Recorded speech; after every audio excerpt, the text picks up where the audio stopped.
All right. Well, I think I'm recording here. So my presentation is on Father Roland de Vaux, his life and legacy. Father Roland de Vaux was a Catholic priest and a renowned archaeologist in the 20th century. He was most known for his work at Qumran in the early years after the discovery of the Dead Sea Scrolls. In later years, his lectures and his academic publications secured his spot amongst the great archaeological scholars of the 20th century. On the left here, we have a picture of a young Father de Vaux, not long after his ordination. So de Vaux's education, he did his undergraduate education at Sorbonne University in Paris. After graduating, he went to seminary at Saint Sulpice Seminary in Paris, and then was ordained into the Catholic Church as a priest. And that year, he joined the Dominican Order. After joining the Dominican Order, he moved to Jerusalem to study archaeology at the École Biblique. And then later on in his career, he went on to be awarded multiple honorary doctorates from institutions such as Aberdeen, Dublin, Louvain, Notre Dame, Yale, and others. I think in 1 year he was given over 5 honorary doctorates. His first major dig was done alongside archaeologist William Foxwell Albright, and this was at the Tel El Fara site. Their main focus was on the early Bronze Age remains and section of the dig. And because of their work, they were able to identify the site. They were the first ones to identify the site as the city of Tirzah, which was the capital city of the Northern Kingdom. Some of the significant finds that they discovered during their dig, one of those was the remains of a large early Bronze Age wall. Due to the size and the condition of it, it's considered one of the best examples of early Bronze Age wall building. And they also uncovered ample pottery shards, Sumerian pottery shards, which helps confirm the biblical evidence of who it is that we believe occupied this city. He's most known, however, for his work in Qumran and with the Dead Sea Scrolls. In 1948, shortly after the scrolls were first discovered, de Vaux joined the team of researchers to be the lead negotiator to be able to get access to the scrolls to start transcribing and piecing them back together. He successfully led those negotiations, was able to get the scrolls, and then became the editor-in-chief, overseeing the reassembly of the scroll fragments, the transcription, translation, documentation, and publication of the early scroll fragments. Here's a picture here from their workshop in the late 40s as they were piecing this back together. So you can see this is something like a giant ancient jigsaw puzzle.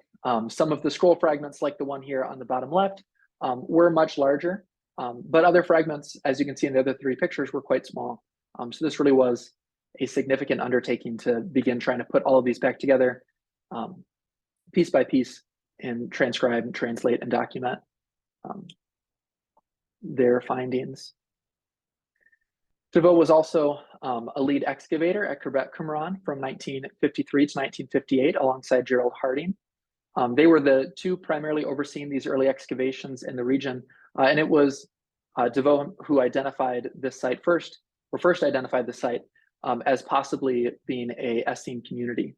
At the time of this discovery, the Essenes were a pretty unknown people group. The little that was known about them was from the writings of Pliny. So this was the first archaeological discovery that might be able to be attributed to this religious sect.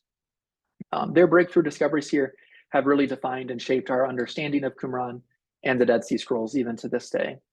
You can see here on the right-hand side just what that region looked like.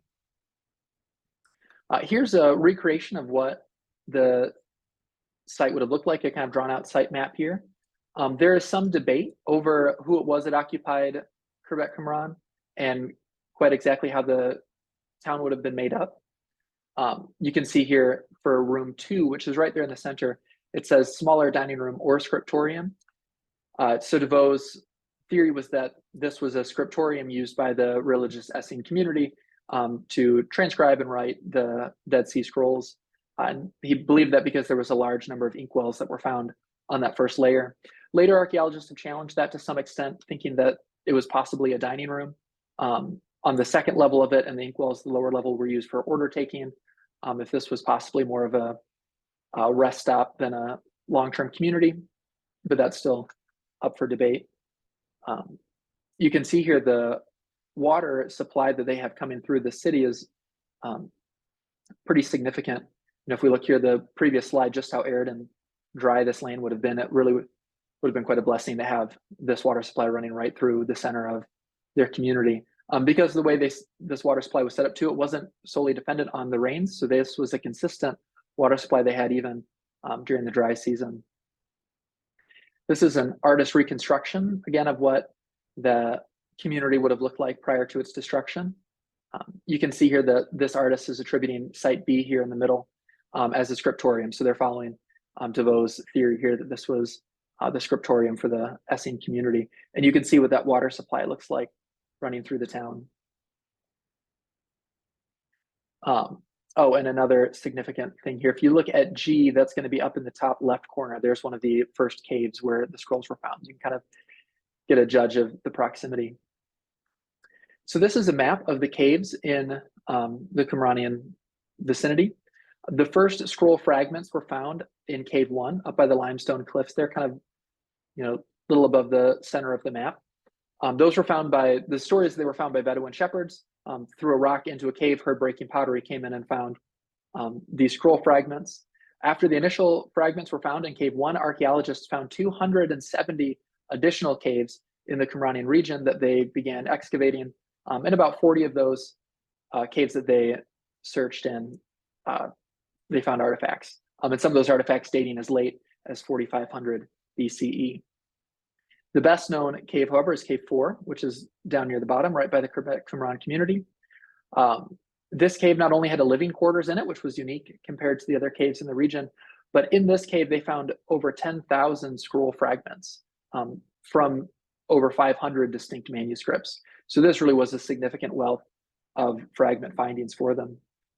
The most recent manuscript discovery or fragment discovery at Qumran was in 2021, just last year. This was one of the first fragment or manuscript fragment discoveries in over 60 years. So this is still an active site that is being excavated. For DeVaux's academic career, he was a professor at École Biblique starting in 1935. So this was just 1 year after moving to Jerusalem. He started as a professor, and he served as the director of the institution for 20 years, from 1945 to 1965. His primary areas were archaeology, Assyrian and Babylonian language, Old Testament exegesis, and Israelite institutions. He was named the corresponding fellow of the British Academy in 1961. He was a guest professor of Roman Catholic studies at Harvard Divinity from 1964 to 1965. And in 1965, he went on a traveling lecture circuit around America. One student comments that DeVaux was a tour de force. I don't remember anyone, certainly no other foreigner, who maintained the size of his audience over the 3 lectures. He was well known for his lectures and his engagement. For his publications, DeVaux's publication history is a little interesting. He spent most of his time as an editor. You can see he was an editor for the Revue Biblique, which came out of the École institution. He was also editor for the Discovery in the Judean Desert series. He was a contributor for the Jerusalem Bible and for Cambridge Ancient History. And for his own publications, he published the 2-volume Les Institutions, and at the time of his death was working on what would have been his major written work, The History of Israel. Unfortunately, he was still working on the first volume at the time of his death. DeVaux died in September of 1971, rather suddenly. And within 3 weeks of his death, William Foxwell Albright and Alberchet Gotez also died, 2 other significant biblical archaeologists. The legacy he leaves behind includes his early breakthrough discoveries at Qumran, his foundational publications on the Dead Sea Scrolls, and his general legacy of greatness in the area of archaeological teaching and publication. As I mentioned, DeVaux's interpretation of Qumran as an Essene community remains the most influential theory of the site to this day. It's not the only theory, but this is really one of the major theories that we have. Some of the resources I found, there's some excellent articles on DeVaux and on Qumran and his contribution in the current debate around who it was that occupied it in the Biblical Archaeological Review. This one here, was it an Essene settlement, and another one, A View from the Caves.